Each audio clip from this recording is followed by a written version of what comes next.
What's good, party people? This is According to Woods, and I have the honor and privilege of talking to somebody that encompasses like the SoCal, not just wrestling scene, but the talent scene and all forms of entertainment.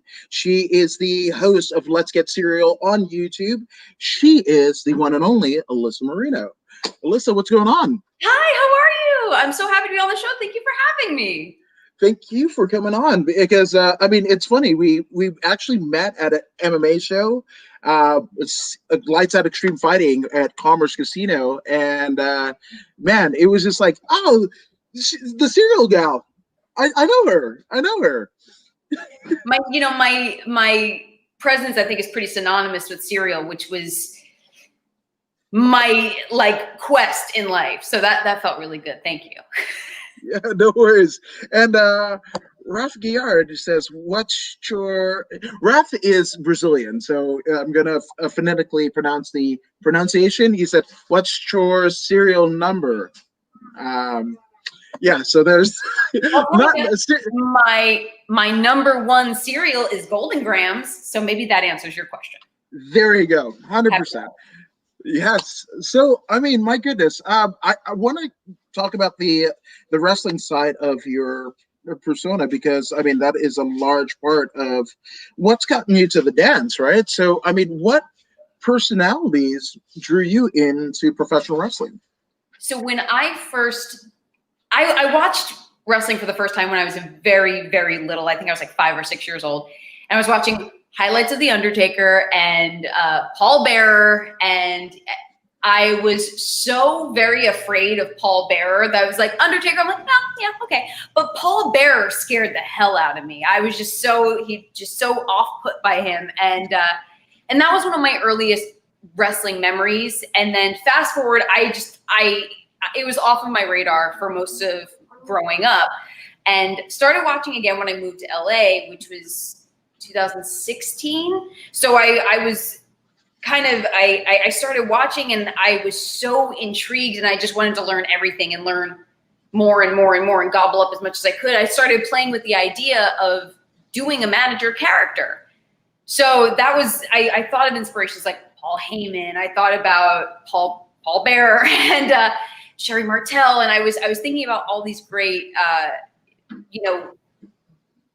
speakers, all these people that were such dynamic presences, and all of those kind of led me to blend into a manager character that I kind of had this running dialogue, like on drives, I would be like talking to myself as this character of like, well, what would I say in a promo? What would I do? So I was doing that before I even started any kind of training. But yeah, they were definitely some big influences for me.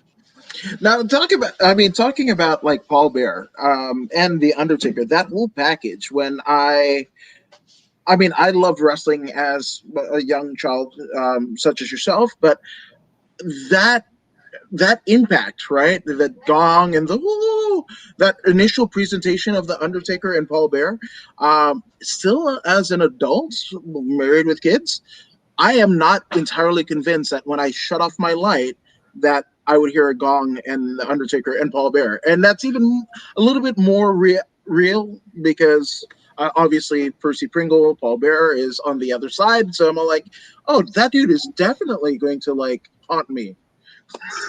And I feel like when you can still hear someone's voice in your head so many years later, like that's a lasting impact. The fact that like lights go out and you're waiting for the gong, it's like, oh shoot, like that's a lasting impression. That's incredible. No, 100%. Now, in terms of, rediscovering and rekindling your love for all things pro wrestling, it seems like you went down a deep dive into, you mentioned names like Paul Heyman, Sherry Martel. And again, these are dynamic personalities, Paul Bearer. Now, what was was there any particular talents or set of talents that you wanted more of in terms of your knowledge of? It's interesting because a lot of the stuff that I first started watching, when I started watching again, I remember one of the things that hooked me right away was Sami Zayn. And it's so random, and it was the music. Okay, so I'm a big music fan, and as soon as I heard his music, I remember going through like a ska phase in college. I'm like, do I know this song? Is this I know this song, right? This is and I was so hooked. I was just like, that was, I think, a lot of like those talents. I actually went back and I think I dug deep into NXT. I love that. I love like Sami Zayn and Kevin Owens. I loved watching that. I actually went back and one of the things that informed the manager character that I was working on was like Right to Censor and Ivory. So going into that a little bit more and yeah, there's just so many classic matches. And of course, like Eddie Guerrero was just incredible. So I think that I was kind of like a kid in a candy store where I'm like, oh yes, like it's all at my disposal and I can just explore. And it's fantastic. And it still is. I feel like there's always still so much to learn and dig deeper into.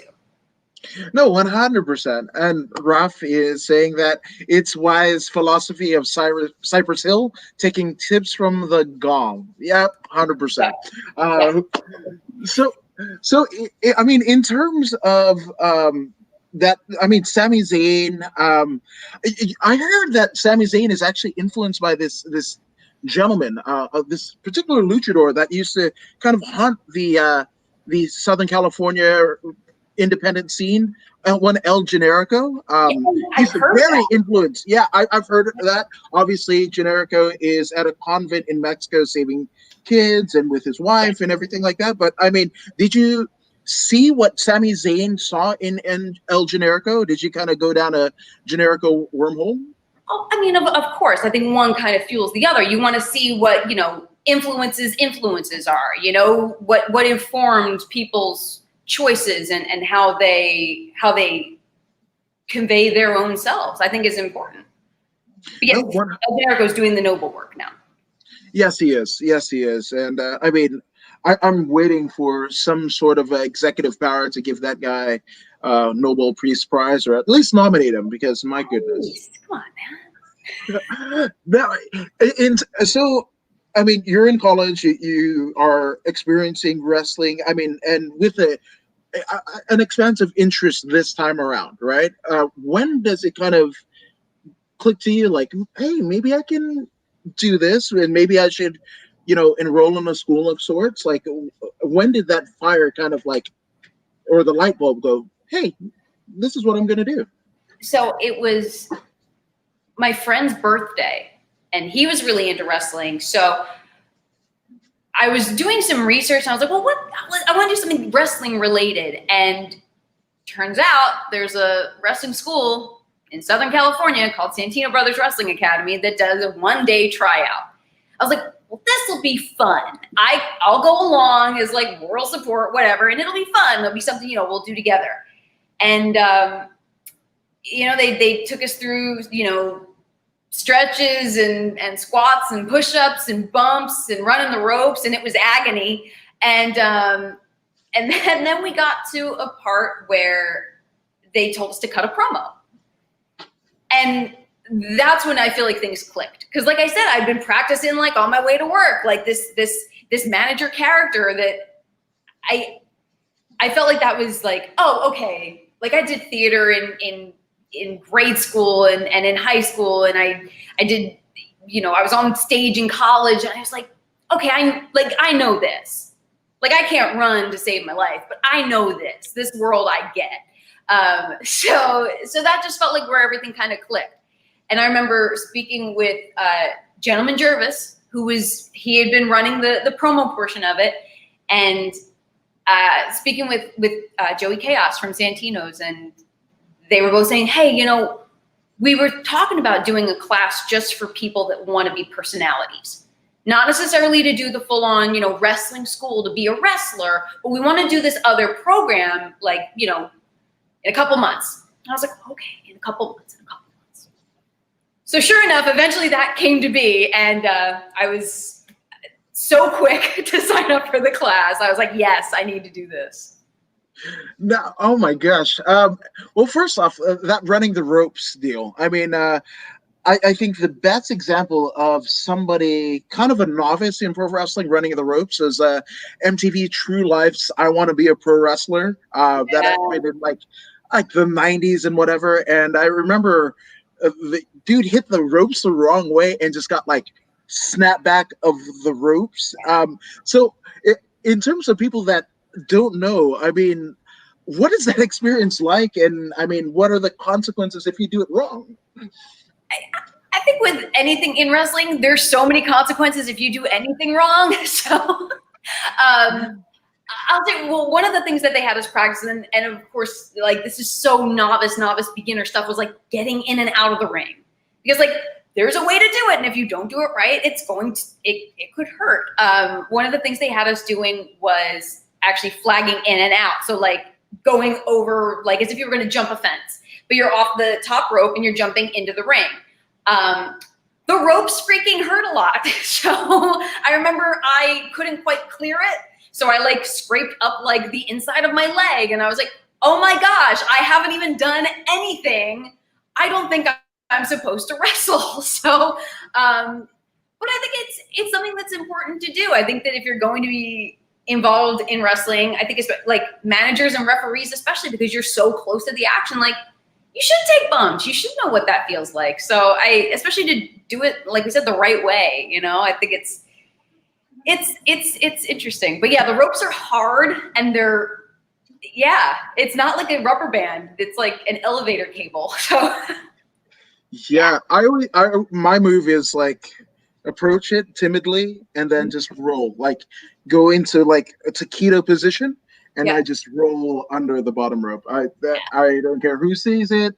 That's the safest way, unless somebody's coming off of the rope, and that can spell doom for sure. Now, in terms of like cutting that first promo in front of Chaos, right? I mean, and that guy in itself, I mean, he encompasses Southern California wrestling history like no other. I grew up watching him in high school in his true form in XPW as Chaos, the rock star. And I mean, was the promo that you cut kind of that right to censor kind of ivory deal? And then also, did you know who you were cutting a promo in front of? So it was the entire class, which was really fun. So it's people I've never met before, and then like the owner of the company and Gentleman Jervis, who at the time I had gone to Championship Wrestling from Hollywood. I was like, oh snap, it's Jervis! Like, wow, this cool. So I think that there was a part of me that knew, if there is a promo, like it's not going to be like, hey, it's just you and there's no one else around. Like I think I expected that there would be something. But yes, so the character I used to do was Kathy from Human Resources. And this is because at the time that I enrolled in the class, I was working in human resources. So I took a lot of what I was learning at my day job as far as like verbiage and business acumen and just these long drawn out phrases that could be simplified into like 2 words. Synergistic endeavoring, like just stuff that's like, what? You mean like collaboration? Like it's just this highfalutin kind of language that I would literally take notes in meetings and just type up all like the BS verbiage and be like, oh, I'm gonna use that. That's gonna be good. Okay. So I don't remember what the promo was about. I think it was just and I would do like a Midwestern accent because it just seemed like Kathy from HR should have a Midwestern accent. So it was just how frustrating and grating could I be with it? And it was just a lot of fun. So that's initially how I went into the class. That's that character that had been kind of like rolling around in my brain. So. And then, I mean, did you know about the history of who would become your trainer one Joey Chaos? No, I was so new to LA in general, and then to the Southern California wrestling scene. All I had seen was what I had seen at indie shows. I didn't grow up like watching any of these people, so everyone just was brand new to me, and I was very lucky and very grateful that I was welcomed, with open arms. Everyone was so kind, but it was all new territory to me, and I was just so eager to learn. So That's tremendous. Oh, in regards to in regards to the running the ropes, apparently Ralph, he is a jiu-jitsu practitioner, right? So he says that it's kind of like a gi burn in terms of running the ropes. You know, when you don't get pushed, it's kind of like gi burn. I could understand that. Yeah, yeah. And he says, I hate HR, but I love me some caffeine. Am I right? No, 100%. And that's why you should subscribe to her YouTube channel where you can hear her talk about all things cereal in Let's Get Cereal. So how about But no that? HR stuff on YouTube. So don't No, worry. no HR stuff, but all things cereal. And that's awesome. Yes. So I mean, so you went in with a friend who also liked wrestling, right? So, is that friend kind of in the business, or does he follow, or do they follow wrestling as avidly as they did before you started? Yeah, I'm actually not sure. I know they didn't end up doing anything within the business, but it was just a really cool experience for sure. That's awesome. So, in terms of like uh, the skill set that you got, I mean, it's kind of crazy because you went for this kind of tryout and say, hey, it's fun, and then, I mean, the owner of the company is coming up to you and like, hey, maybe not this thing, but maybe this thing. And I mean, that was an initial class and an initial offering that you had there at Santino's. So you guys were kind of trendsetters. You guys were history makers. What did you learn from that class? On it was so much information, like everything from the very practical things of, you know, we're going to actually all practice being referees. We're going to practice, you know, interfering on different spots. It was so incredible how it all kind of worked out, because they would have open ring for the wrestlers to work, and then we would come in for our manager class, and people would hang around after, and we would end up using them for different exercises. Or it was funny because the first few weeks that we did it, we went into it with a live streamed show. Like, we were all, you know, brand new. We came in, they're like, all right, sink or swim. So you're going to do, it was everything. It was production. It was, well, you're going to do the roaming cam. You're going to be in charge of hard cam. You're going to take photos. You're going to manage this wrestler that just came from training. You're going to manage that wrestler that just came from training. You're going to be the ring announcer, and you two are going to be on commentary. Okay? And go. And that's how we ended our first class. So everything was very much sink or swim. You know, we're going to do this, and we're going to prove why we're all here and how we all want to do this. So it was just such an incredible experience, just from the get-go to then, you know, breaking it all down piece by piece. Okay, well, what makes for good commentary? You know, sharing different commentary inspirations.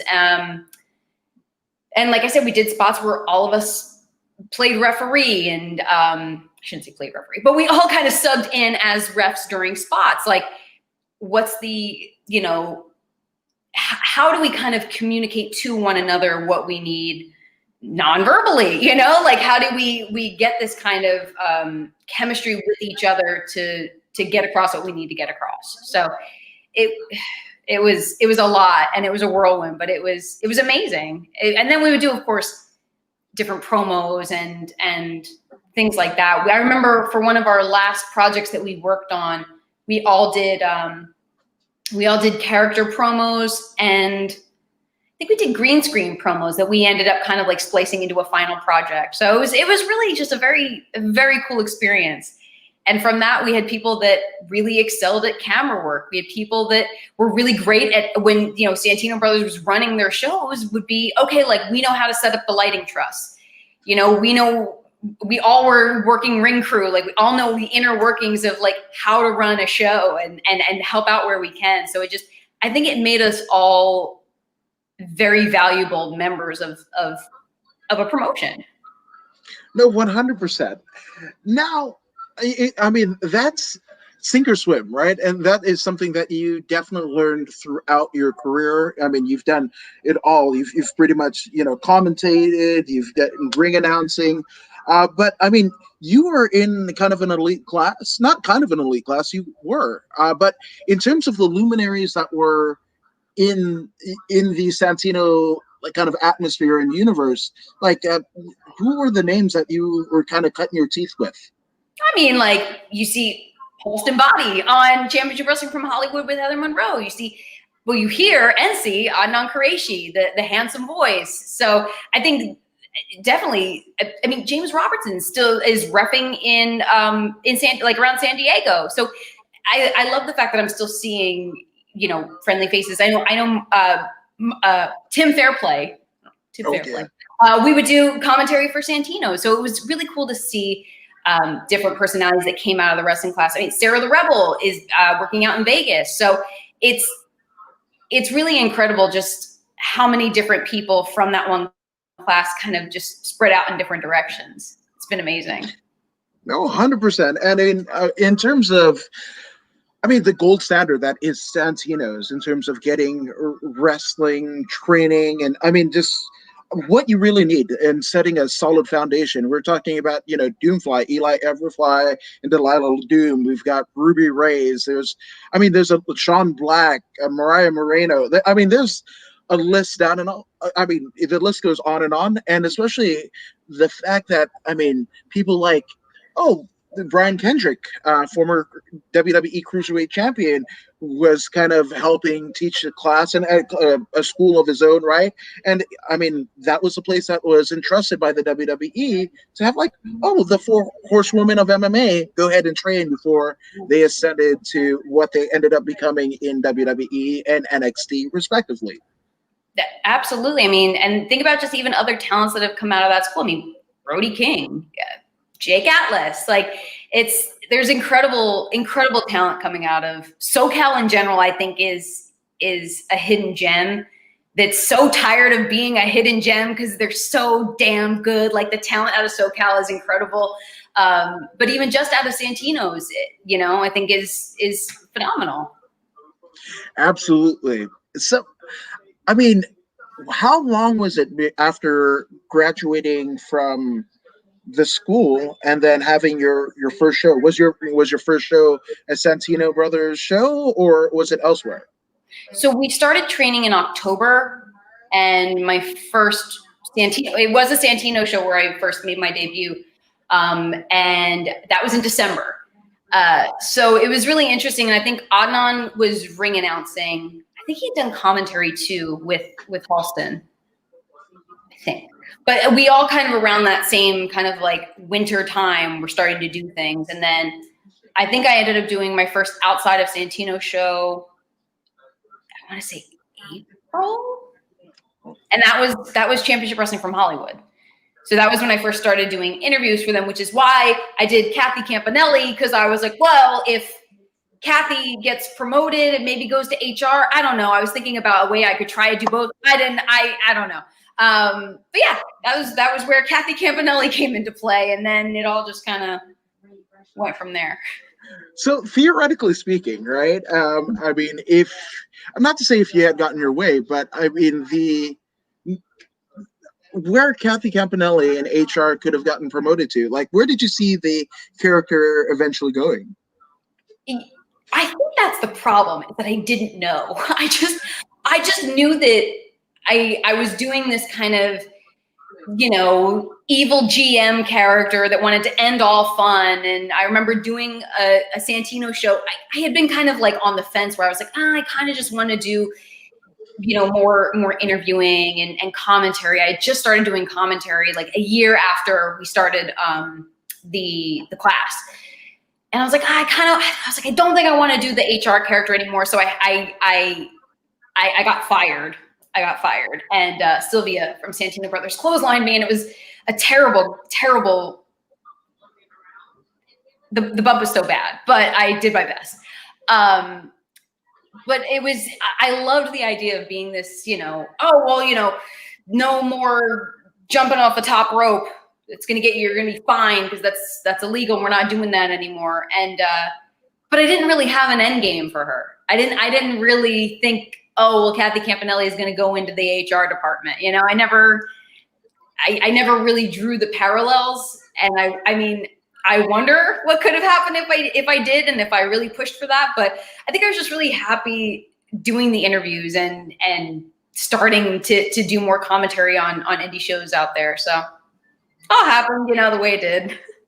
No, and it's funny because I mean, in terms of on-air personality, like that is exactly what you want to do, is be on TV. And I earlier today actually had Danny Limelight on, and he was talking about how influential Championship Wrestling from Hollywood, but namely Dave Marquez, was to his evolution as a professional wrestler. So you mentioned Championship Wrestling from Hollywood, and that's, I mean, for a large part of how you became known to all of us in the kind of pro wrestling circles and even beyond. So how influential was your time in Championship Wrestling from Hollywood and Dave Marquez's influence? Oh, and I mean, 100%. I think not even just in a role of doing interviews, but I think in a role of just learning television, to kind of be under that learning tree of you know, Dave Marquez, and now our executive producer Nick Bonanno would always partner up with doing promos and doing the interviews. I think that there was just so much to learn.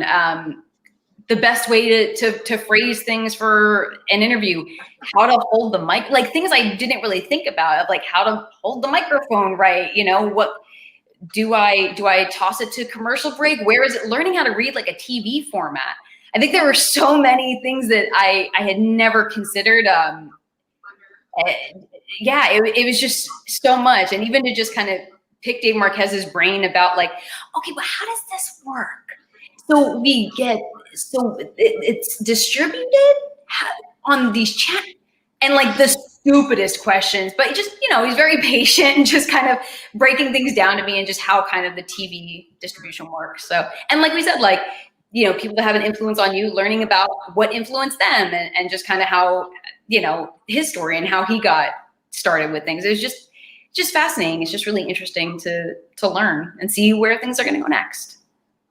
So, in terms of doing those interviews, right, at Championship Wrestling from Hollywood, what I guess for anybody that's aspiring to obviously become an on-air personality, whether it be in wrestling or otherwise, I mean, is that first interview, is it something that you look back fondly of? And do you have any tips for, you know, somebody that might be doing that? I think that there's just get through your first one. Because I think that no matter how cool and confident and like, I'm so laid back. Like as soon as you see the red light, like your heart starts thumping like crazy. And it's just, you know, just get through your first one. And then I promise the rest get easier. But no, I think that there's a great deal of being prepared with what you want to say, but not over memorizing it, or it'll sound very mechanical, just to make things as conversational and authentic as possible. But yeah, I think it's just about getting through the jitters of like the first one, maybe the first few, you know, but just to kind of keep with it. Cause it's like anything, you kind of build the callus and you get a little bit easier. No, that's absolutely, I mean, that's a very, very good tip, just to get the first one out of the way. You know, a lot of people kind of like, oh, I see this happening, or see that person do that and whatever, and have like a million ideas. But like you've only got one mouth, you've only got, you know, one red light, and you kind of have to kind of streamline it to be palatable for the TV viewing audience. No, it's absolutely true. There's going to be so many things of, oh, okay, I have to make sure I say X, Y, and Z, but then also remember this. And when is this match taking place? And what do I want to ask them about? Oh my God, here they are. You know, so it's like just trying to slow yourself down and just take it one breath at a time.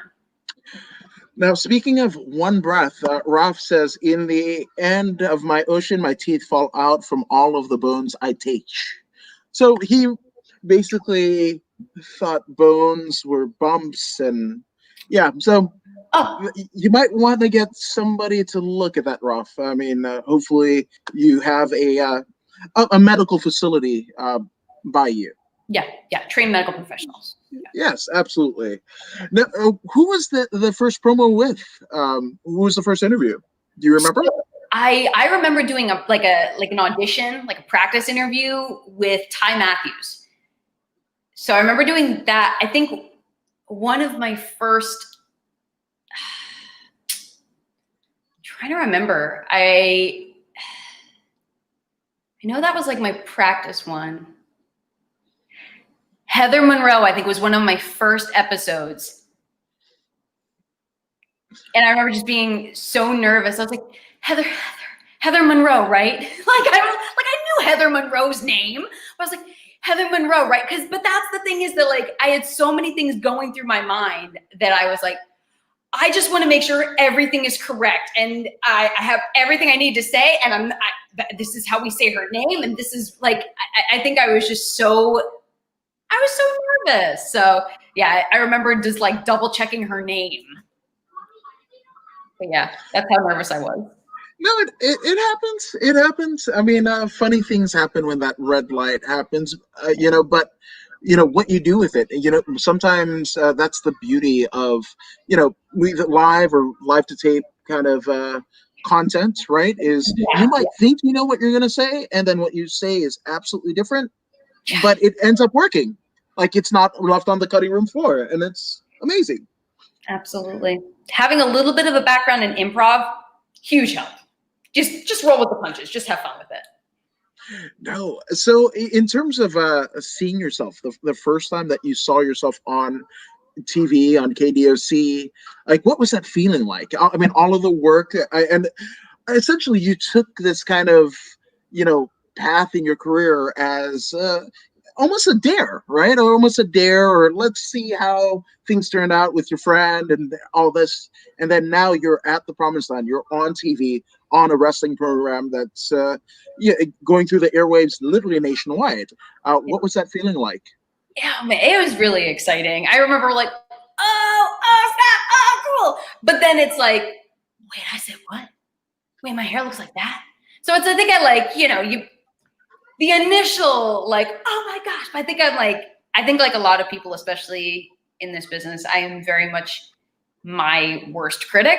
So I think I tend to, okay, well, I could have done that differently. I don't like the way that was. I should move this way next time. So, you're always kind of like picking like what could be better, what can I improve? But the initial thing is cool.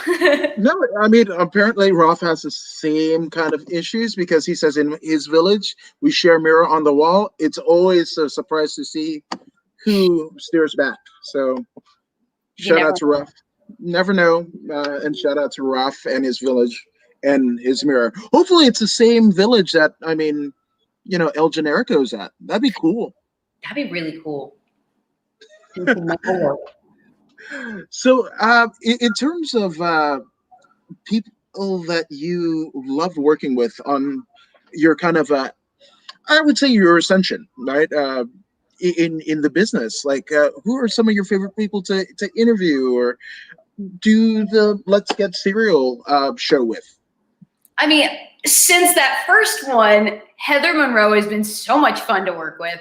I think she's a star. Like she's amazing, and I think her promos are always so spot on, and she brings so much personality to it.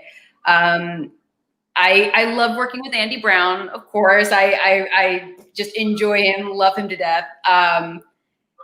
I remember having really fun ones with like Bateman, where he's just such an imposing character and just a terrifying human being. I had a really funny promo with Reno Scum, and they put over my serial show, and I didn't think they were going to use that take, and it went to air. And I was like, it was amazing.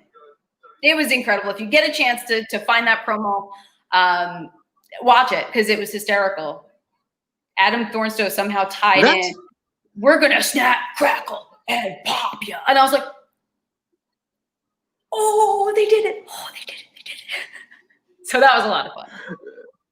Oh man, that's a double shine, right? Not only are you getting to interview them, right, but then you get to plug your show, and I mean, it happens to make air. Like that's like the best of all worlds. Yeah, it was really cool. Shout out to Reno Scum. I love them. They to me, I feel I just love that dynamic of like big, strong, tough guy, and then like the technical, smaller guy. Kind of reminds me of the Heart Foundation. So that's Heart Foundation meets LOD. That's Reno Scum. For sure. I mean, they're incredible. So much fun. So much fun to watch. Absolutely. Now, in terms of this is a really fun tie-in because I mean you mentioned at the top of the show where you were influenced, back in 2016 about by Sami Zayn and Kevin Owens and NXT, right? So one of the cool things that happened, I mean, it kind of was a bittersweet moment for SoCal wrestling because we kind of lost you in our circle, but you got to ascend to NXT, where yeah, so like that's got to be incredible. And I mean, did you realize like what's happening? Like, oh wait, I watch NXT now. I'm in NXT and I'm doing. I mean, all of the things that I learned in Santino's, all the things that I learned at Championship Wrestling from Hollywood, I'm literally being able to show at the very show that I basically watched. It was unreal. It honestly, it's interesting because I learned so much during that time. Because for everything that I had a basis of the foundation for, there was a very particular way to do it. And I think it was something where I am very much a student of the game. I am very much on an eternal quest for knowledge. So I think that was something where like Alicia Taylor is absolutely incredible. And I just learned so much from her. Just everything from just posture and how we would run our live events when live events were happening. Like every piece of it was just absolutely incredible experience. And I hear that Alicia is a pretty awesome drummer. That's what I hear. She's a multi-talented musician. I think she wears like so many different proverbial hats. It's ridiculous. One of the hardest working women in the world. She's fantastic and a just overall great human being. Absolutely, she is, and that's another one where like you're sad to see her go, but like I remember meeting her at PCW Ultra, and it was just like she just has this presence, man, and it's all good, but it's also like, oh, she is one bad hombre, like you don't mess with her. Well, and it's funny because for as much time as I wasn't in SoCal for very long, but our paths had probably crossed at shows, and we never actually met until I got to NXT. I had been working merch at PCW shows. I remember seeing her. I knew about Heavy Wrestle, but like we had just we had never crossed paths until we were in Orlando. No, but sometimes it's like that. I have a friend who recently moved to San Diego, and she works with like Eddie Bravo and 10th Planet, and we lit probably about a mile and a half away from each other for 5 years, and we see each other. Well, obviously pre-COVID, saw each other at MMA shows, and it's just like, oh wait, you live like literally 10 blocks from me. Like what are we doing? It's something really interesting because you realize, oh, these are my wrestling friends. Like I don't really see them outside of wrestling. Yeah, sometimes when you're in the circle, which Ralph asked, did you come from the circle? And we all come from the circle. Absolutely. It's the circle of friends in wrestling. Yes, the circle of life, man. There's literally a song about it in The Lion King. That's so. But I mean, much like Alicia, you're a musician at heart, right? That's one thing that most people don't know about you. I didn't know. Yeah, I went to music school, and I was a classically trained opera singer, and what? Like, I don't know. The cool thing is when I was ring announcing, at least I feel like, okay, like I'm using my voice. This counts, right? So it's very, very, very weird. And I don't do it very often. So it gave me a great appreciation for it though. Well, I mean, we saw Aiden English kind of use his thespian operatic voice, and I mean, literally was Terry. I mean, talk about pops that he was getting in terms of his introductions of Rusev. Yeah. I mean, and using every bit of his like operatic presence, right? He was able to use that. So I mean, you just never know. That might be something. And I'll tell you, when I was first getting into wrestling, every person in my family was like, well, maybe you could be an opera singing wrestler. Maybe you come out and you sing opera. I'm like, yeah, maybe. I'm not doing that, sorry. Yeah, but I mean, you went a completely different route. And and Ralph says Edgy Brav, you've seen. So shout out to Eddie Bravo and 10 Planet. But I mean, one of the things that I don't think have ever been done before is a serial as it regards to pro wrestling, and even aside from pro wrestling. With Let's Get Serial, you've integrated something that, I mean, literally nobody has done before. And so you're an innovator in many ways. How did that come about? Well, I'll say, I feel like Serial and wrestling are already pretty tied together, plenty of merch and Serial really a merchandise, but I want to say maybe this is the first Serial talk show. So I can feel comfortable saying that. I can't dismiss Budios. Like we were kind of happening at the same time. Like I can't, I won't put anything past Budios, which are actually quite delicious. So for me, it all started, I was just literally, this is a product of social media at its finest. I was eating a bowl of cereal one night, took a picture of it, like, whatever, I'm a foodie, look at me, I was eating cereal. And so many people responded to me eating this bowl of cereal that then I was like, try it again. Like, okay, look at this bowl of cereal. I just really like cereal. And then more people responded to it. Then I'm like, okay. So I'm like, hey, I'm going to do cereal ratings where I rate cereals. And I just started saying, like, I'm an expert on cereal and I'm going to, I'll rate cereals of what I think they deserve. And then, oh my gosh, polarizing opinions there.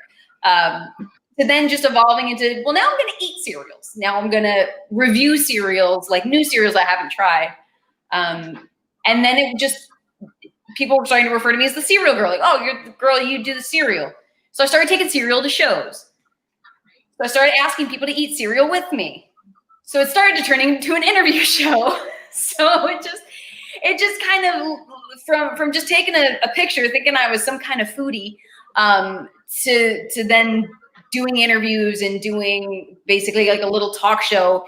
I felt like, especially during, COVID hype, like the heights of it when people weren't leaving, it was a way to kind of feel like, oh, I'm just like, we're just buddies. We're just sitting across from each other, eating a bowl of cereal together. Like, let's just have breakfast together, people.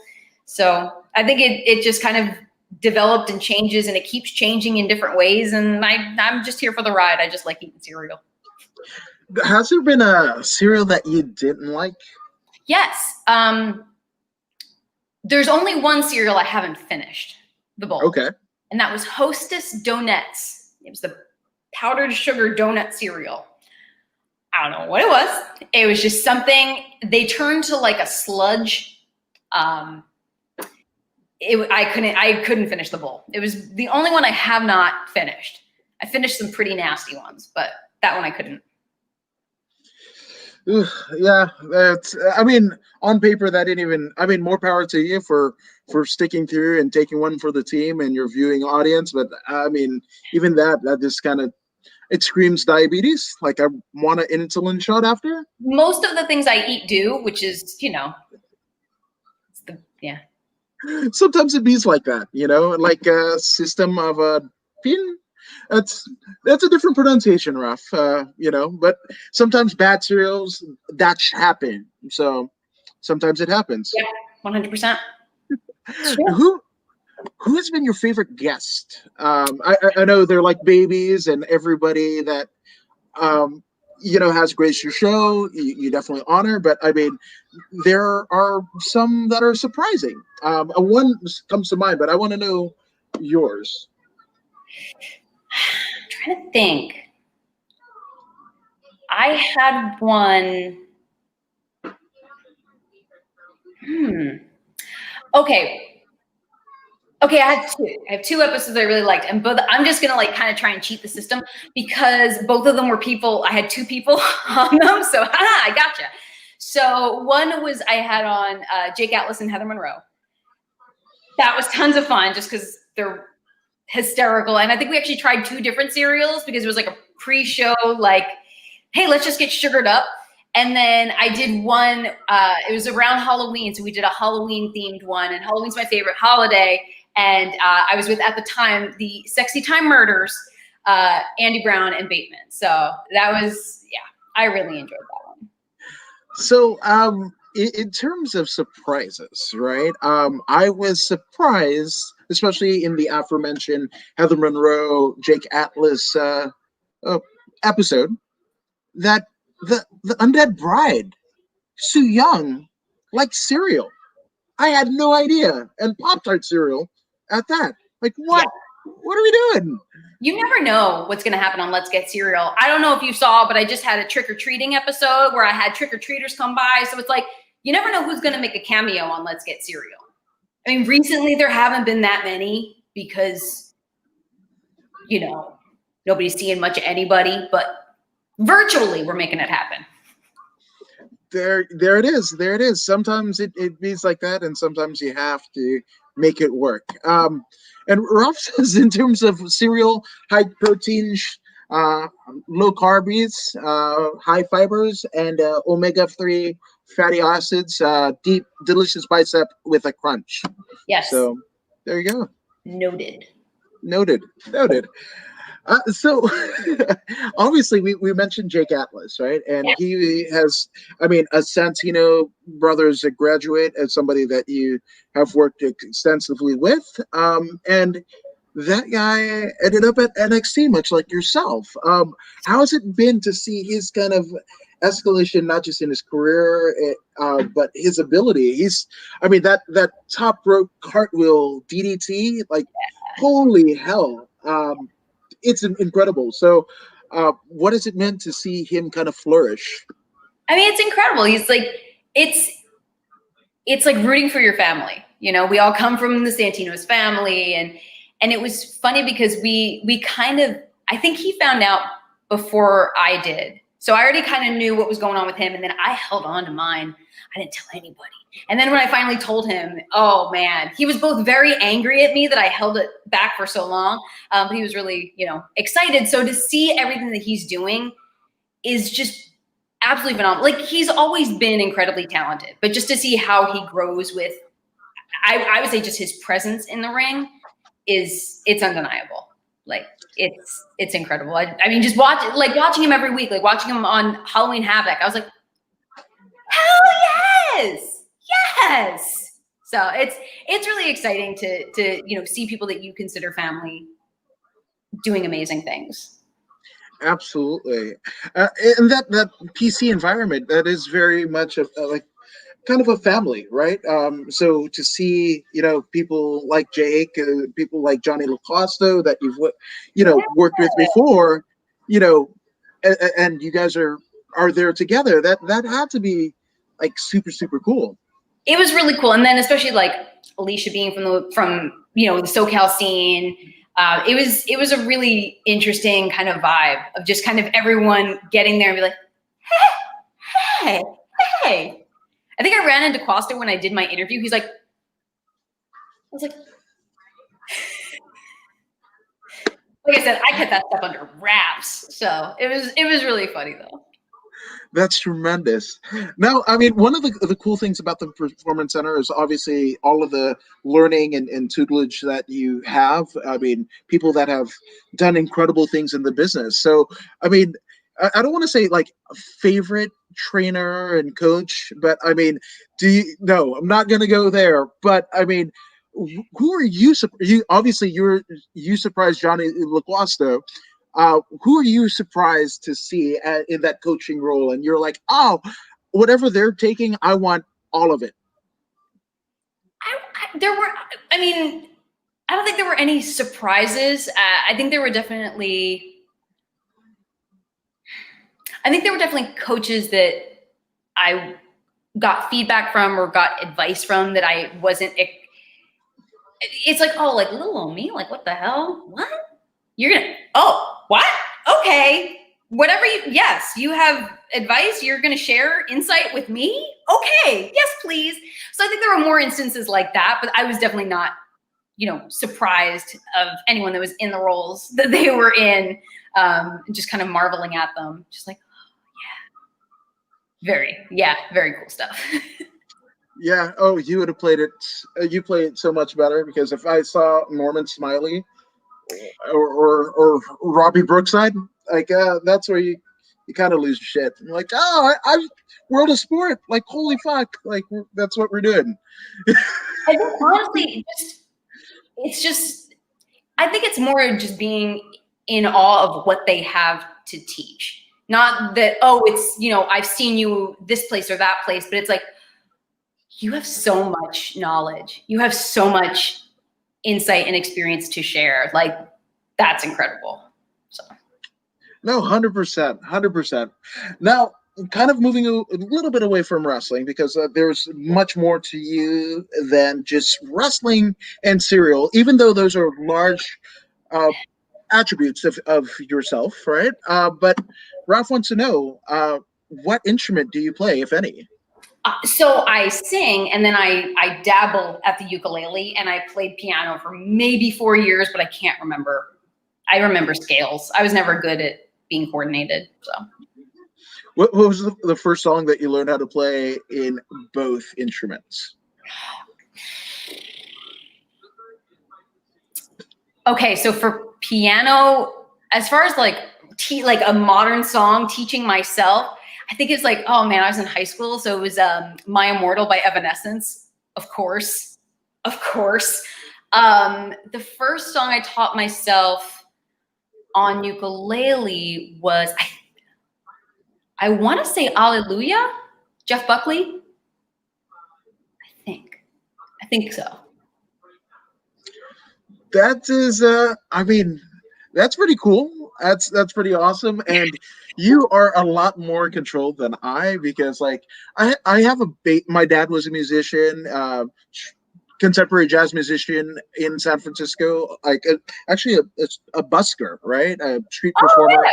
Yeah, and he played contemporary jazz, and unfortunately, when he passed away, I basically inherited all of his equipment, and I had a bass, and I was like, oh, during this quarantine, I'm going to pick it up and start playing, right? So I put on, oh, how do you play Every Time You Go Away? Which couldn't have been a harder kind of, I mean, the dang bass sounds like a sitar in the beginning, and it's fretless because Pino Palladino is a genius, and that's why he's obviously doing bass in The Who. And I felt just like, maybe I could have done like hot cross buns or something like that, but I just went, let's go deep. I got to the point of when I was learning stuff on ukulele, I would look for songs I like, but if they had like a B flat 7, I was like, nope, don't need to learn that song. Not important. I remember, I think I tried to learn, like, I have a compendium of like ukulele tabs for like every Beatles song. I was like, okay, well, we can't do this one. Can't do that one. Okay, this one we could try. Oh, no, there it is. Can't do that one. Like, I'd rather just not play the song than learn the B flat 7. It's just not important. Do you know this? And I don't know if I knew this, but do you know that Eddie Vedder has a ukulele album? No, but now I need to find that. Yeah, I kind of do too. Okay, thank you. Yeah, thank you. Going in. Thank you for that. Absolutely. I know. In terms of, did you hear, right? So when Prince passed away, there was obviously people doing tributes to him, and one person who actually did it's not a ukulele, but a banjo bluegrass version of Purple Rain was Dwight Yoakam. And Oh. that is not a wormhole that you should go down at all. I mean, if you like bluegrass, I mean, that might be your jam, but if you like Prince and the song Purple Rain, it's not going to be good. Not going to be good. I think I'd rather not, because Purple Rain's so good. Please don't do anything to it. Yeah, absolutely. But obviously Dwight Yoakam didn't listen. So, but I mean, everybody interprets death and talent differently. So, Sure. I mean, so that's it. And Paul Perez, the announcer, says B flat sevens hurt. They just won't do what I need them to do. I'm like, huh? No, they just won't. My hands don't cooperate, so I can't. Sorry. It happens. It happens. It happens. Now, I mean, after Into the Wild, You May Breathe, like Willie Nelson and Luke Nelson covered the UK album. So apparently, Into the Wild, there's a Willie Nelson, Luke Nelson. Do you know this? I think I remember the Into the Wild. I thought was a movie. Was it? It is a movie. It might have. Oh. Yeah. Okay. So we might want to check that out. On this. Yeah, and Ralph says nothing compares to Chu is Great his best. 100%. Great song. 100%. Now, speaking of all things great, obviously, I mean, you have had an incredible career thus far, and I mean, it's still a book that writes itself, right? It's still ongoing, but obviously, there's a litany of co-authors and people that have influenced you in a big way. So let's get some acknowledgments, or as the kids say, shout outs out of the way for people that have. Yeah.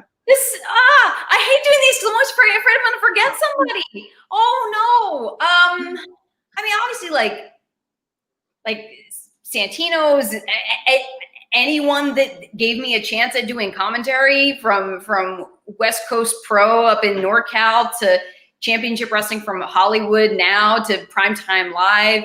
I'm afraid of mentioning people because it'll be like, you didn't mention me. So I just want to say I love everybody.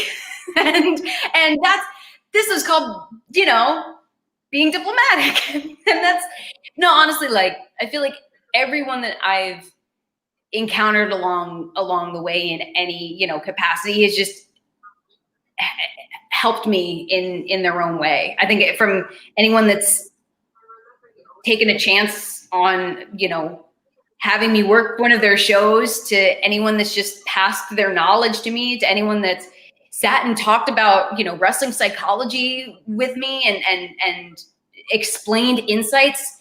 I think it was just as important to talk to fellow announcers as it was to talk to people that were in the ring that could, explain to me what they were thinking and what was happening and how they were feeling. So I think it's all part of helping the great story be told. I like it. And I mean, you never go wrong with mention entire groups of people. So like Santino's, Championship Wrestling from Hollywood, NXT, and then everybody, like, you encompass like 800 people there. So there you go. They know who they are. I love them dearly. Absolutely. And as well you should, because again, you are a product of all things awesome, and it definitely shows. So thank you so much. Absolutely. And apparently we got some clarity to Into the Wild. The soundtrack is all Eddie. And so I'm going to go and download the Into the Wild soundtrack for sure, because I love me some Pearl Jam and Eddie Vedder. 100%. Thank you. Good looking out. Absolutely. Now, I mean, obviously, for those who haven't already followed what you're doing, subscribe to obviously the Let's Get Serial YouTube channel. Where can they find everything that is Alyssa Marino in 2020? So you can find me on Twitter and Instagram, AYY_Marino, like A Marino. I do Let's Get Serial. Sometimes I do Let's Get Serial live on Instagram, but then yes, on YouTube is where my uploads go. I do Let's Get Serial every Saturday around noon-ish Pacific. But yeah, Saturday afternoons is the place and time to have breakfast with me. Yeah, because I mean, wrestling and serial, that is encompassing of all things wrestling for a particular generation. So I think that's it's awesome that you're doing that. You're My incorporating bread butter. So that. And Darla goes too sweet. Yeah, man. it actually looks Uh, like love, but I mean, I'll take either. yeah, I'll take yeah, it yeah. on, That could whatever be. you want to do. We'll do it all. Yeah, absolutely. And my goodness, it's been awesome, and it's been awesome to see everything that you've done in, I mean, a couple years time, really. And you are an inspiration for a lot of us, kind of not just content creators, but like combat sports personalities. You do it all, and I thank you for sharing the space and literally paving the way.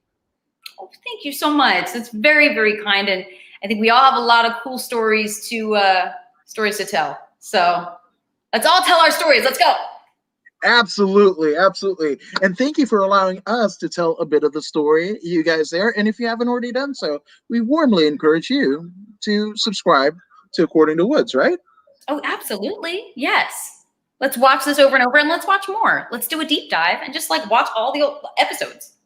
Absolutely. There's like literally 200 episodes in jazz, so I go down wormholes. That's what I do. But if you don't take our word for it, I mean, here's Zeta Zhang. She might convince you. Hey, this is Zeta Zhang. Make sure you subscribe to According to